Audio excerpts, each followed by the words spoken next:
IVM।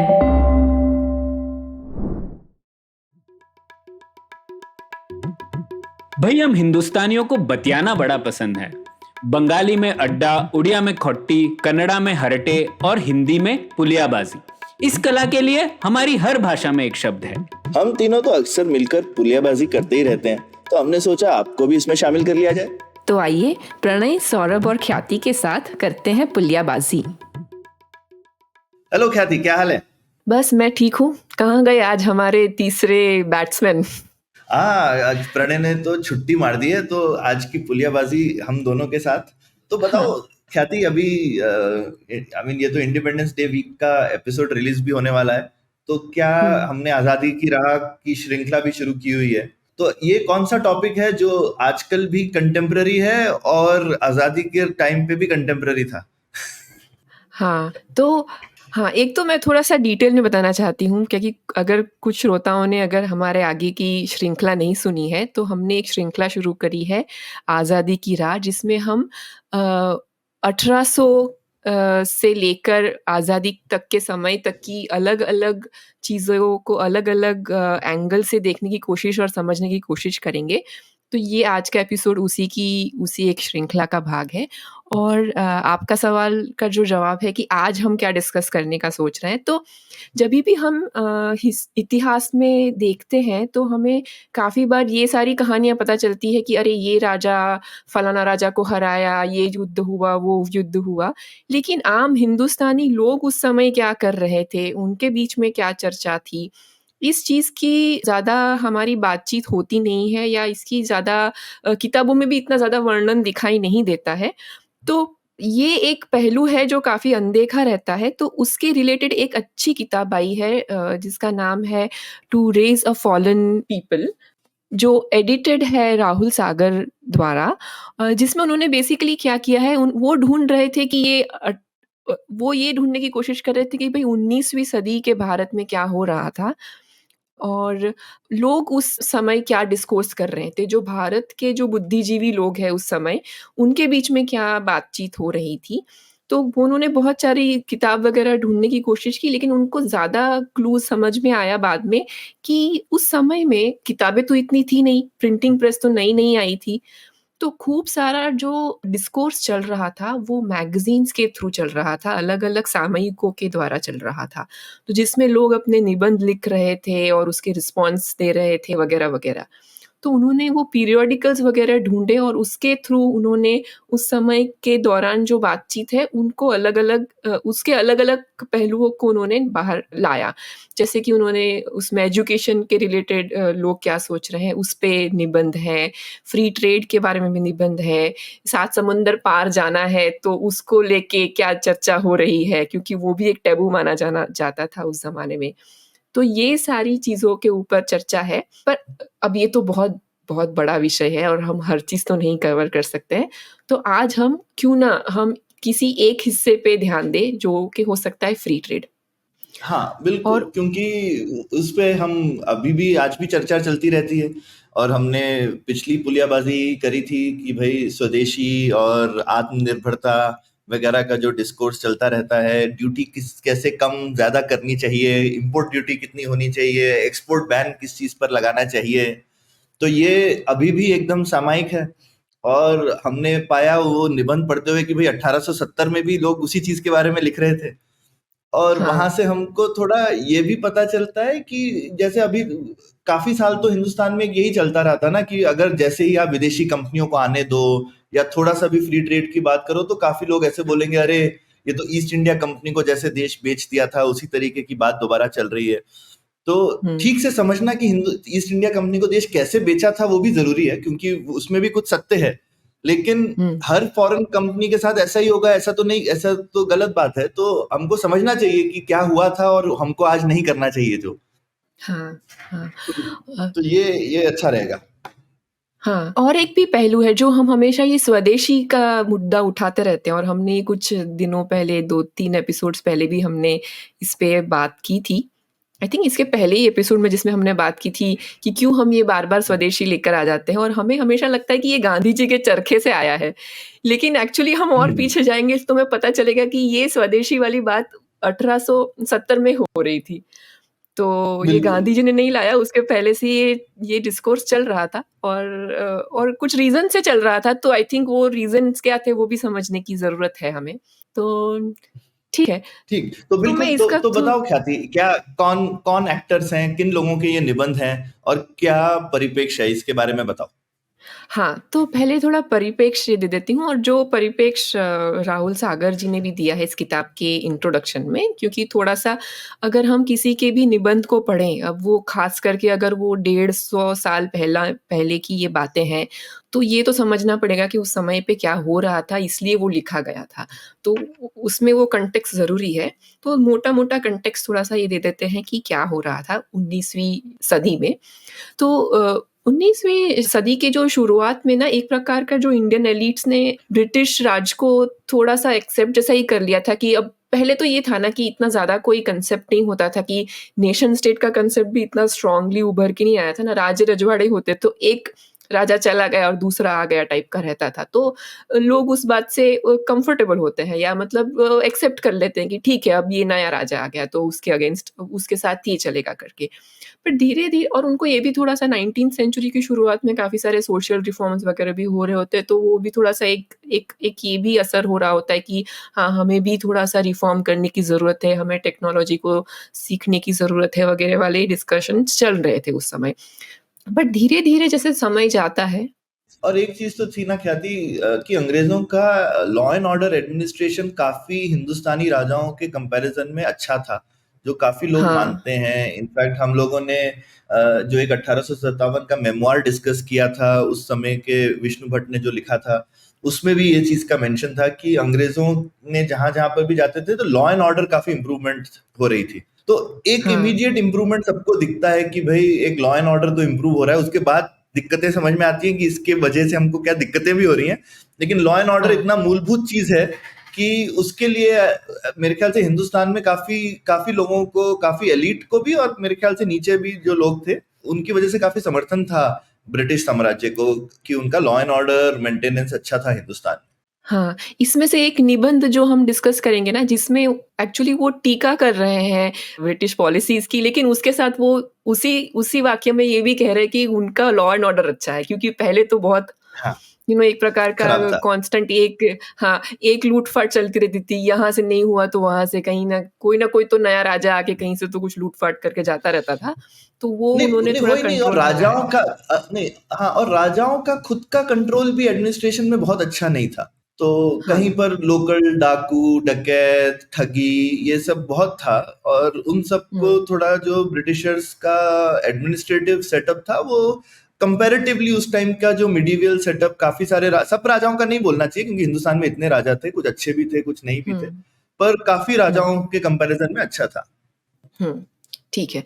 हाँ, तो ये सब था लेकिन उसके साथ-साथ तो ब्रिटिश की पॉलिसीज़ पे भी थोड़ा-सा बात करते हैं अभी।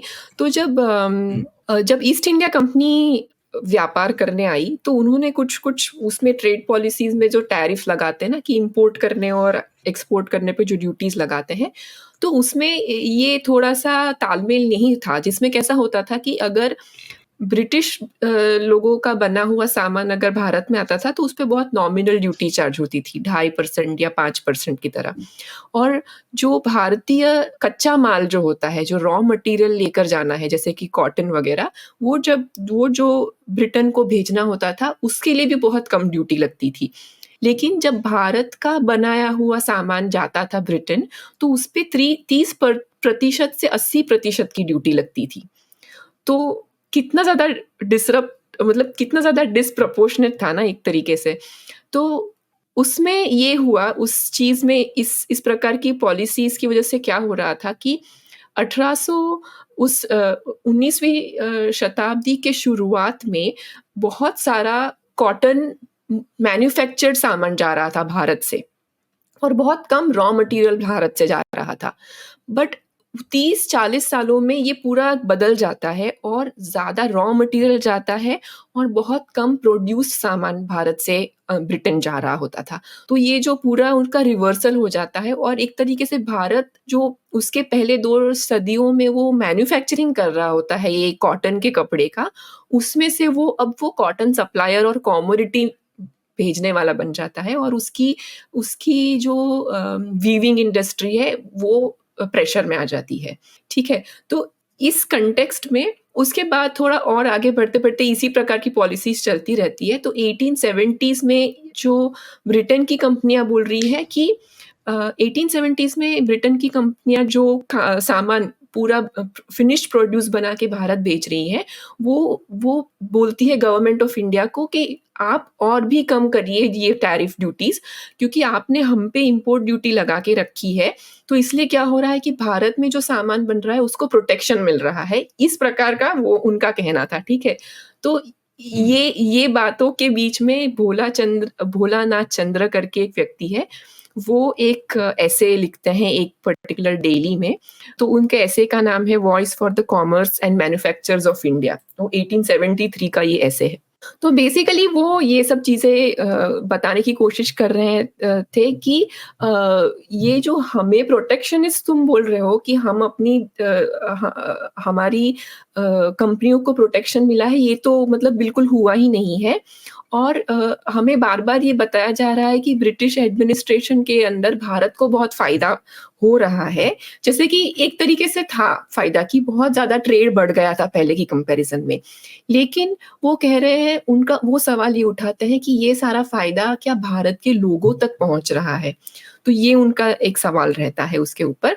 और वो बोल रहे हैं कि भारत में हाँ, हमें ये जो बढ़ा हुआ है ट्रेड की इतना सारा सामान अब रॉ मटेरियल जो भारत से बाहर जा रहा है, तो उसमें बस लेबर जहाँ पे है वहाँ ही भारत के लोगों को पैसा मिलता है। वो भी इसलिए क्योंकि हमारे देश में इतनी गर्मी है कि अंग्रेज लोग आके यहाँ लेबर का काम नहीं करना चाहेंगे, इसलिए हमारा लेबर हमारे पास बचा हुआ है। लेकिन जैसे कि सामान है, जैसे कि सिल्क है, इंडिगो है, लैक डाई और टी, इस प्रकार के जो उस समय के जो प्रोड्यूस थे, जो बहुत ज़्यादा ट्रेड हो रहे थे, तो वो बोल रहे हैं इन सब का जो उन सबको उगाने वाला, उनको बनाने वाला, बेचने वाला सारी फॉरेन कंपनीज़ कर रही है और इसका प्रॉफ़िट वो देश के बाहर ही रह रहा है और देश के अंदर नहीं आ रहा है।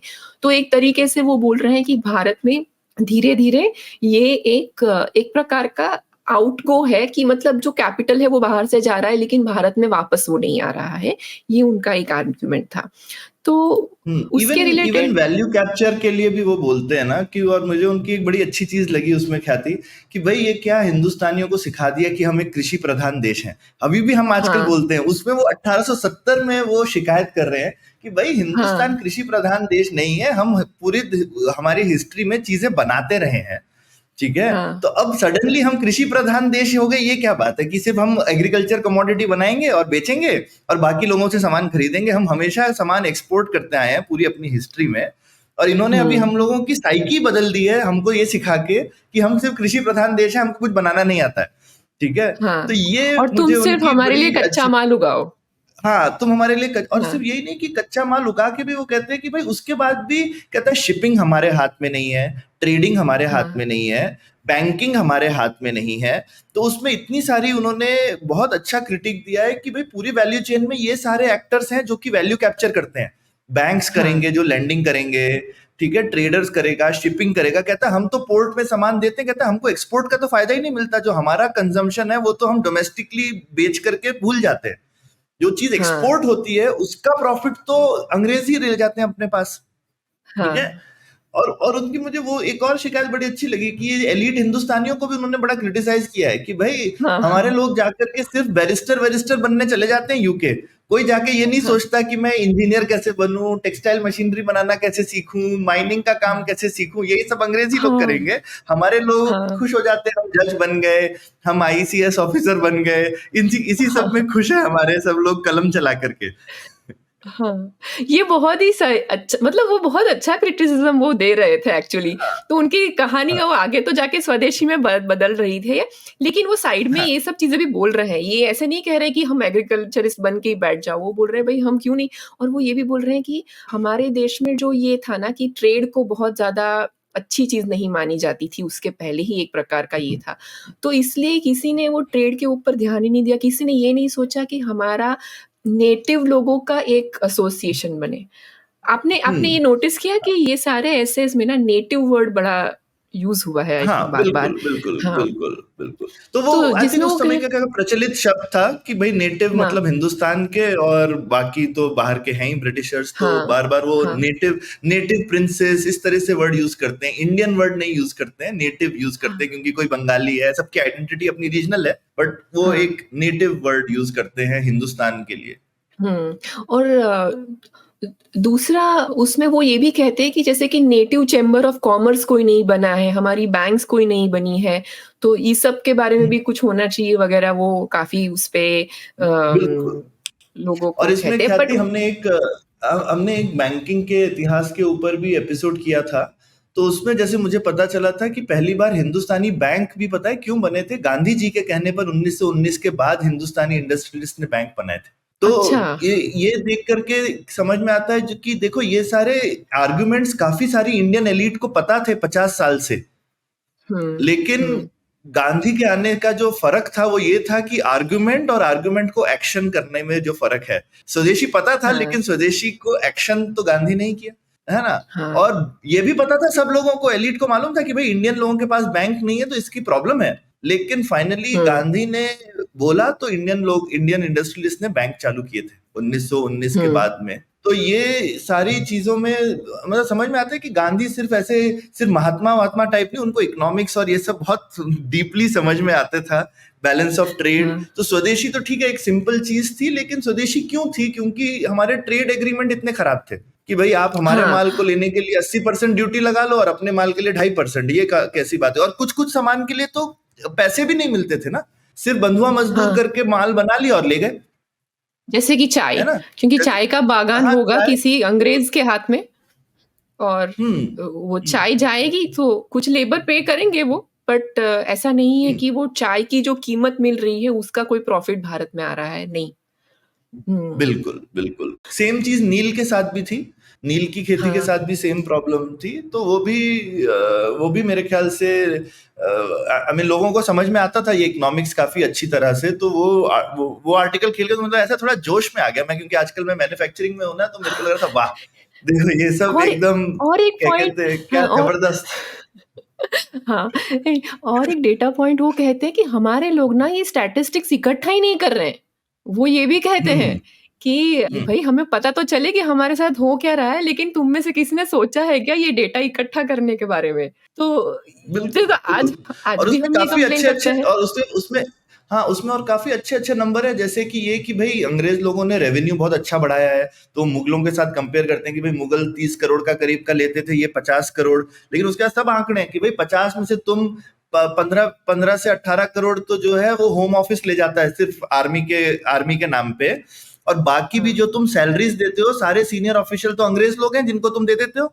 तो बचता क्या है? हाँ, हिंदुस्तानियों के हाथ में तो कुछ नहीं आता है। जो सीनियर एडमिनिस्ट्रेटर्स होंगे, डॉक्टर्स होंगे, जो बड़े-बड़े बिज़नेस थे उस टाइम पे, सब अंग्रेज़ों के पास। तो कह रहा था सारा वो हुँ, पैसा आप रेवेन्यू तो खूब इकट्ठा करते हो इंडिया से और सारा का सारा अंग्रेज़ों में बाँट देते हो बेसिकली। तो ये हुँ, उनका आर्गुमेंट काफ़ी अच्छा आर्गुमेंट था कि और ये वही समय है ना ख्याति जब British east India company by the way bankrupt भी हो गई थी फाइनली। हाँ, और क्योंकि मेरे ख्याल से ट्रेड का ऐसा इम्बैलेंस था कि even British east India company भी पैसे नहीं बना रही थी, सारा फायदा ब्रिटेन को मिल रहा था, लेकिन कंपनी हाँ, बैंकरप्ट हो गई उस चक्कर में। ओके, मुझे ये वाली कहानी इतनी पूरी डिटेल में नहीं पता है। हाँ, हाँ, अब क्योंकि आप बता सकते हैं। काफी लोग ये आर्गुमेंट ऐसे देते हैं कि भाई ईस्ट इंडिया कंपनी खुद ही बैंकरप्ट हो गई तो कौन सा वो बड़ा पैसा बना रही थी, पर ऐसा नहीं है। क्योंकि ब्रिटेन हाँ, के जो बिजनेसेस थे वो तो ओवरऑल उन्होंने बना रहे पॉलिसी थे ऐसी ना? बनाई कि ओवरऑल ब्रिटेन को बहुत फायदा हो रहा था, लेकिन हाँ, इंडिया की जो भी एंटिटी थी उसको फायदा नहीं हो रहा था। तो ब्रिटिश हाँ, इंडिया जो है वो हमेशा हाँ, थोड़ा गड़बड़ था। क्योंकि 1815 में उन्होंने शिफ्ट कर दिया ना, फिर क्राउन क्राउन रूल कर रहा था, तब तक ईस्ट इंडिया हाँ, कंपनी हाँ, रूल कर रही थी, फिर बदल जाता है। हाँ, तो हाँ, हाँ, हाँ। तो ईस्ट इंडिया कंपनी को ठीक है उन्होंने उतनी तवज्जो नहीं दी, बाकी बिजनेसेस वगैरह जो थे उन्होंने ज्यादा पैसे कमाए होंगे। लेकिन हाँ, ख्याति ये आर्टिकल के बाद लेकिन उसका काउंटर आर्टिकल भी मुझे थोड़ा जैसा दमदार नहीं लगा, लेकिन उसमें भी आर्गुमेंट्स अच्छे थे, एटलीस्ट किसी ने ट्राई तो किया था। हाँ। मुझे लग रहा था जैसे थोड़ा अंग्रेजों का वफादार ज्यादा था बंदा वो, लेकिन मुझे भी लेकिन थोड़ा ऐसा तो एटलीस्ट लगा। हाँ, हाँ, हाँ, हाँ, लेकिन थोड़ा, लेकिन कुछ आर्गुमेंट्स उसमें अच्छे थे, जैसे उसमें वो क्रिटिक करते हैं जो इसका काउंटर ऐसे जिसने लिखा कि भाई देखो, तुम सिर्फ अंग्रेजों की पॉलिसी को दोष मत दो, कि भाई इंडिया में क्वालिटी भी खराब थी चीजों की, और आप आदमी की चीज से मशीन की चीज को कंपेयर नहीं कर सकते। और हाँ, मशीन की चीज लोग की कंसिस्टेंसी अच्छी मिलती है, कि एक ही थान में आपको आधा पार्ट अच्छा मिलेगा, आधा नहीं मिलेगा। जब हाथ से बुनोगे तो क्वालिटी अच्छी नहीं आती है, जबकि मशीन में आपको पूरी अच्छी क्वालिटी मिलेगी। तो वो क्वालिटी का आर्गुमेंट देते हैं, जो कि शायद एक अच्छा आर्गुमेंट है, कि ठीक बात है, मतलब उनके पास में मैनचेस्टर में कॉम्पिटिटिवनेस भी थी, लेकिन उन्होंने अपनी टेक्नोलॉजी कॉम्पिटिटिवनेस को साथ में पॉलिसी कॉम्पिटिटिवनेस और हमारे मतलब हाथ मरोड़ के जो ट्रेड इनइक्वालिटी लगाई, उसकी वजह से दिक्कत आई। और ये सब देख के फिर समझ में आता है कि भाई लोगों को लगता है कि यार फ्री ट्रेड क्या, अगर आपके देश में क्षमता नहीं है नेगोशिएट करने की दूसरी साइड पे, हुँ, तो फिर हाँ, फ्री ट्रेड क्या सच्ची में फ्री है क्या? हुँ, हुँ, हाँ। तो ये जो आप दूसरे उनके आर्ग्यूमेंट दूसरे ऐसे की जो बात कर रहे हैं ना, वो निबंध लिखा वो सेम मैगज़ीन में छपा था और उन्होंने मतलब एक्सप्लिसिटली इसी का आंसर दिया था कि मैं जो भोलानाथ चंद्रा ने जो लिखा है, उनको ही मैं रिप्लाई कर रहा हूँ करके उनका नाम था किशन मोहन मलिक। तो जैसे आपने कहा कि उनका मेन आर्ग्यूमेंट ये था कि हमारी भारत की वीविंग इंडस्ट्री ये पॉलिसीज़ की वज़ह से नहीं मरी है, वो ऐसा कह रहे हैं। वो कह रहे हैं कि वो मरी है क्योंकि हमने टेक्नोलॉजी में अपग्रेडेशन नहीं किया और ब्रिटेन ने ज़्यादा फ़ायदा उठाया बेहतर टेक्नोलॉजी का और बेहतर कॉटन का जो अमेरिका से आ रहा था। तो ये दोनों के हम्म। कॉम्बिनेशन से वो लोग ये बेहतर प्रकार का कपड़ा बना रहे थे सस्ते दाम में। और वो और एक आर्ग्यूमेंट बनाते हैं जो बोलते हैं कि ये प्रोसेस में हमारी वीविंग इंडस्ट्री जो मरी है उसमें कुछ हज़ार वीवर्स की नौकरी ज़रूर गई होगी। लेकिन वो कहते हैं कि देखो कितने सारे लोगों को सस्ता कपड़ा मिल रहा है और पहले जो अपना बदन ढक नहीं पाता था, आज इंसान को वो कपड़ा तो मिल रहा है कि वो कपड़े पहन पा रहा है। तो ये एक आर्ग्यूमेंट हम्म। में थोड़ा दम है कि शायद कुछ प्रोडक्टिविटी तो डेफ़िनेटली बढ़ी थी उस ज़माने में और हमारे बिल्कुल, अभी भी और वो दाम भी देते हैं ना, कि अराउंड कुछ 15 रुपए का एक यार्ड कपड़ा, और जो हाँ, मशीन से आता था वो 5 रुपए का। तो भाई ज्यादा लोग ऑब्वियसली कपड़ा खरीद पाए, तो इन अ वे वो आर्गुमेंट दे रहे हैं कंज्यूमर सरप्लस का, कि प्रोड्यूसर सरप्लस शायद कम हुआ हो, लेकिन कंज्यूमर सरप्लस इतना बड़ा कि ओवरऑल देश को फायदा ही हुआ है। ये उनका हाँ, आर्गुमेंट है, जो कि हाँ, अक्सर लोग फ्री ट्रेड, लेकिन उनके ये बहुत अच्छा आर्गुमेंट उन्होंने दिया। पर मुझे यही लगा कि उनके निबंध में उन्होंने अच्छे आर्गुमेंट अपने साइड के दिए, लेकिन जो दूसरी साइड के स्ट्रॉन्ग आर्गुमेंट थे उनको उन्होंने नजरअंदाज ही कर दिया। जैसे जो ट्रेड, हाँ, भाई अगर आपका प्रोडक्ट इतना सुपीरियर है ही, तो आपको फिर क्या जरूरत है बेईमानी करने की ट्रेड पॉलिसी में, कि भाई हाँ, हमारे हाँ, हमारे सामान को के ऊपर 80% लगा। अगर आपको लगता है हमारा सामान अच्छा नहीं है, तो वैसे ही नहीं बिकेगा ना। ठीक है, हाँ, आप लगा दो, आप क्यों उस पे 80% की ड्यूटी लगा रहे हो? उसको जीरो कर हुँ, दो, वो तो इंफीरियर प्रोडक्ट है ना। क्योंकि हुँ, क्योंकि हमारा जो फाइन काम है वो बहुत अच्छा है, और हाथ का काम मशीन के काम से जो अमीर लोगों के लिए लग्जरी प्रोडक्ट में बहुत ज्यादा अच्छा था। हाँ, ठीक है, और उसकी काफी हाँ, डिमांड थी यूके में, लेकिन उन्होंने उस पे एक तरीके का लग्जरी टैक्स लगा दिया बेसिकली वहां पे, क्योंकि तो अमीर लोग ही हुँ, खरीदते हैं, तो उन्होंने लग्जरी टैक्स टाइप से लगा दिया उन्होंने उसके ऊपर। तो वो जो हुँ, एक चीज है, वो तो मैं बिल्कुल मानता हूं कि आज की डेट में भी मैं बोलूंगा कि जो टेक्सटाइल है इंडिया का हाथ वाला, वो एक तरह से लग्जरी प्रोडक्ट है, वो आम आदमी का प्रोडक्ट नहीं है। जबकि हाँ, स्वदेशी ने उसको आम आदमी का प्रोडक्ट बनाने की कोशिश करी, हाँ, जो कि और जिसमें वो तीसरा ऐसे बड़ा है, मेरे को अच्छा लगा सिंपैथी वाला, कि यार ये स्वदेशी वालों का दिल तो बहुत अच्छी जगह पर है, और मैं उनसे काफी इत्तेफाक रखता हूँ, लेकिन वो भी मानेंगे कि यार ये कोई तरीका तो नहीं है। मतलब लोग सिर्फ भाईचारे की वजह से सामान नहीं खरीदते, फाइनली सामान में वैल्यू होनी चाहिए। हाँ, हाँ, हाँ। लेकिन इसमें मैं थोड़ी कहानी में और ट्विस्ट ऐड करना चाहती हूँ। तो ये जो पहले 2 एसेज़ हमारे डिस्कस हुए ना, वो 1873 में बात हो रही थी ये सारी। तो 1875 में पॉलिसी आती है, बदलती है एक पॉलिसी, ठीक है? उससे थोड़ा-सा ब्रिटिश लोगों की असली नीयत का और पता चलता है कि तो उसमें 1875 में टैरिफ बिल आता है, जिसमें वो क्या करते हैं, एक 5% ड्यूटी इम्पोर्ट ड्यूटी लगाते हैं इजिप्शियन और अमेरिकन कॉटन पे जो भारत में आता है। तो अगर भारत में कोई मिल अच्छा कपड़ा बनाना चाहे जो ब्रिटेन में बन रहा है वैसा, तो उसे एक्स्ट्रा 5% देना पड़ेगा। तो मतलब हम्म अगेन ये स्ट्रेंथन करता है कि ये स्वदेशी वाली। तो इन लोगों की ये आर्ग्यूमेंट थी कि उनको कोई आस नहीं थी कि ये ब्रिटेन के लोग हमारी बात सुनने वाले हैं, तो इसीलिए अब उनके पास तरीका कुछ और नहीं बचता ना। तो जब आपके बिल्कुल पास कोई बिल्कुल कंट्रोल नहीं नहीं तो है वो तो तो आप अपील हाँ करेंगे। बिल्कुल नहीं तो वो स्वदेशी एक अच्छी टैक्टिक थी बेसिकली, क्योंकि वो ट्रेड शो पॉलिसी इतनी खराब थी क्योंकि, लेकिन हुँ, काफी लोग फिर स्वदेशी को एट फेस वैल्यू ले लेते हैं। तो आजादी के बाद स्वदेशी का तो कोई मतलब नहीं बनता ना, फिर तो आप खुद मुख्तार हैं और आपकी हाँ, ट्रेड पॉलिसी कोई जबरदस्ती गाइड नहीं कर सकता।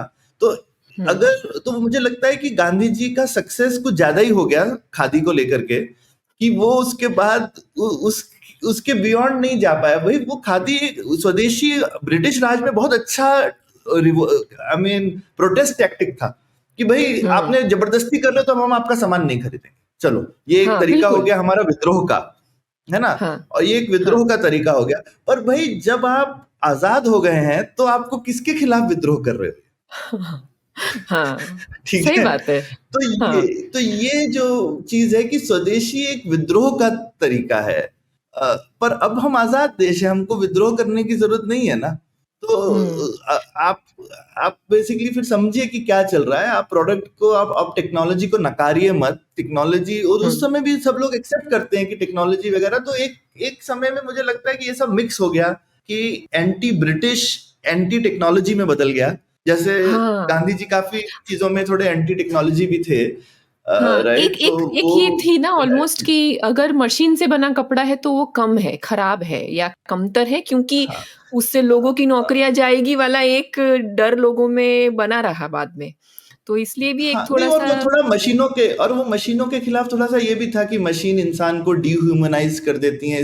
अब मुझे ठीक से याद नहीं है, मेरे ख्याल से चार्ली चैपलिन जब एक बार गांधी जी से मिले ना, वो मॉडर्न टाइम्स उसके बाद बनाई है चार्ली चैपलिन ने। तो अच्छा गांधी जी से, हाँ, तो मॉडर्न टाइम्स पे परफेक्ट हो एकदम गए वो फेमस उससे भी। क्रिटिक है। हाँ, फेमस क्रिटिक था यस, कि भाई कैसे एक मशीन जो है वो आदमी को डिह्यूमनाइज करती है। इसकी बहुत ही हाँ, फेमस चार्ली चैपलिन की मूवी है, और उसका इंस्पिरेशन गांधी जी के साथ चार्ली चैपलिन की मीटिंग है। तो अच्छा। तो ये जो आई मीन ये सब आपस में मुझे लगता है थोड़ी सी जो खिचड़ी बन गई ख्यालों की। पहले हुँ, 1870s में वो ख्यालों में काफी क्लैरिटी दिखती है। ठीक हाँ, है। एक्चुअली जो कि थोड़ा एक्चुअली 1930s में आते आते थोड़ी सी मिल जुल गई। और अब हम ये सोचते भी नहीं है कि ये विचार कहाँ से आए। इसके लिए ये थोड़ा हिस्ट्री जानना और पढ़ना इतना अच्छा लगता है, क्योंकि वहां पे इन सब विचारों के तार अलग अलग से दिखते हैं, और आप वो देख सकते हैं कि वो तार कहाँ से शुरू हुए और क्यों है हुँ, आज वो तार। और आप फिर समझ सकते हैं कि ये आज का जो डिस्कशन हो रहा है भाई, ये हम क्यों कर रहे हैं। ये जब आप तार समझ लें कि कहाँ से आ रहा है, तो फिर समझ में आता है कि ये बेमानी तार है। हमको इनफैक्ट जो पहला ऐसे है कि भाई हिंदुस्तान को अपने आप को ये कृषि प्रधान ये वो सब सोच करके नहीं चलना चाहिए। सोचना चाहिए कि भाई हम फिर से कैसे टेक्नोलॉजिकली अच्छे थे, तो फिर से हमको होना चाहिए। और हुँ, तुम देखो कि इनफैक्ट सेकंड आर्टिकल में भी उन्होंने मेंशन किया है, वो काफी ग्लोबल नॉलेज अच्छी थी। जैसे वो बोलते हैं सॉल्ट पीटर के लिए जर्मनी में टेक्नोलॉजिकल इनोवेशन रिस्पॉन्सिबल है कि हमारा बिजनेस चला गया। तो अब हुँ, मुझे सॉल्ट पीटर का पता नहीं, पर जैसे मैं बोल सकता हूँ कि नील की खेती वालों का एक बड़ा रीजन था कि उनके ऊपर काफी विपदा आई हुई थी। वो ये थी कि जर्मनी में एनिलीन का इजाद हो गया था। पहले नीला कलर हम बनाना नहीं आता था ना, तो जर्मनी में हाँ, अराउंड क्या कहते हैं फर्स्ट वर्ल्ड वॉर के टाइम पे हमने फिगर आउट कर लिया था कि केमिकल प्रोसेस से नीला कलर कैसे बनाते हैं। हुँ, अब जब आपको केमिकली ओके, नीला कलर बनाना आ गया तो आपको उगाना नहीं पड़ेगा, तो हिंदुस्तान की जो नील थी उसकी उसकी डिमांड चली ज़रूरत गई। चली गई। हुँ, हाँ, तो उसके बाद हमारा सेक्टर डिस्ट्रेस में आ गया। तो फाइनली हुँ, आपको टेक्नोलॉजिकली इन्वेस्ट करना ही पड़ेगा चीजों में। टेक्नोलॉजी के अलावा कोई तरीका नहीं है अपने आप को कॉम्पिटिटिव रखने का। तो हाँ, वो एक इम्पोर्टेंट हाँ, चीज है कि भाई टेक्निकल हुँ, कॉम्पिटिटिवनेस चाहिए, और आपको लेकिन चाहिए विद फेयर ट्रेड। हाँ, दोनों चाहिए। फ्री ट्रेड के हाँ। हाँ, नहीं फ्री एंड ए फेयर एक ट्रेड, ये मैं फ्री एंड ऐड फेयर, करूंगा कि अब मुझे फेयर भी लग फेयर ज़रूरी होना है। चाहिए। हाँ, हाँ, फेयर हाँ ज़रूरी है और इसमें एक इंटरेस्टिंग बात ये है कि ये जो स्वदेशी का आर्ग्यूमेंट रखने वाले इंसान ही उस समय ये बोल रहे थे कि वो भारत के जो कैपिटलिस्ट लोगों की भी क्रिटिक कर रहे थे कि हमारे कैपिटलिस्ट लोग बहुत शॉर्ट डिस्टेंस का सोचते हैं, मतलब 2 पैसे वो बोलते हैं ना, to penny wise pound foolish वाला करते हैं कि वो इन्वेस्ट ही नहीं करते हैं टेक्नोलॉजी में, पैसा इन्वेस्ट करना पड़ेगा, इनिशियली एक रखना पड़ेगा, और वो एक क्रिटिसिज्म आज भी चलता आता है हमारे यहाँ पे काफ़ी जगह पे। हम ये कहते हैं कि हम टेक्नोलॉजी क्यों नहीं आपने लगाई है, क्योंकि वो कोई एकदम सस्ते में कोई काम कर रहा है इसलिए वो चलाते रहते हैं, और कम क्वालिटी का जो भी है चीज़ें चलती जाती हैं और बदलती नहीं है, तो ये तो रहता है अभी। बिल्कुल। और ये चीज मतलब हमने अभी कुछ दिन पहले के पुलियाबाजी एपिसोड में भी डिस्कस की थी कि अभी भी भारत का एक्चुअली सरकारी इन्वेस्टमेंट रिसर्च में काफी अच्छा है पूरी दुनिया में। प्राइवेट इन्वेस्टमेंट रिसर्च में जो है वो बहुत ज्यादा कम, और वो आज भी कम है, और वो ये 150 साल पहले की भी क्रिटिक है कि कम है, और वो आज तक हम देख रहे हैं कि भाई हमारा जो प्राइवेट सेक्टर है वो रिसर्च में इन्वेस्ट नहीं करता है। तो इसको हम हर चीज को सरकार पे लादते रहते हैं, लेकिन इसमें सरकार की खामी नहीं है। सरकार ने अपना काफी काम किया है इस सेक्टर में, पर यहाँ पे हमारे प्राइवेट सेक्टर का दोष है कि वो रिसर्च इन्वेस्टमेंट नहीं करता है, और हम बहुत पीछे हैं बाकी देशों से। ठीक है, तो ये हाँ, ये बहुत बढ़िया खत्म करते हैं। हाँ, कि बिल्कुल कि भाई आई मीन 150 साल से टॉपिक बदले नहीं है, लेकिन शायद 150 साल पहले के आर्गुमेंट देख करके हम अपने आज के आर्गुमेंट्स को और अच्छे से समझ सकते हैं थोड़ा सा। तो हमारे श्रोता बताएं कि भाई आपको ये 150 साल पुराने आर्गुमेंट सुन करके अपनी आज की परिस्थिति पर कुछ नया प्रकाश मिला कि नहीं मिला। तो इसी बात पर खत्म करते हैं आज की पुलियाबाजी। शुक्रिया। उम्मीद है आपको भी मजा आया। यह पॉडकास्ट संभव हो पाया है तक्षशिला इंस्टीट्यूशन के सपोर्ट के कारण। तक्षशिला पब्लिक पॉलिसी में शिक्षा और अनुसंधान के लिए स्थापित एक स्वतंत्र संस्था है। आप दुनिया के किसी भी कोने में हो, आपकी उम्र कुछ भी हो, अगर आप पब्लिक पॉलिसी, विदेश नीति या टेक्नोलॉजी गवर्नेंस में रुचि रखते हैं तो तक्षशिला की वेबसाइट takshashila.org.in पर उनके कोर्सेज को जरूर चेक कीजिए। और अगर आप पुलियाबाजी में शामिल होना चाहते हैं तो हमसे कनेक्ट कीजिए puliyabazi@gmail.com पर या फिर @puliyabazi ट्विटर पर। शुक्रिया। IVM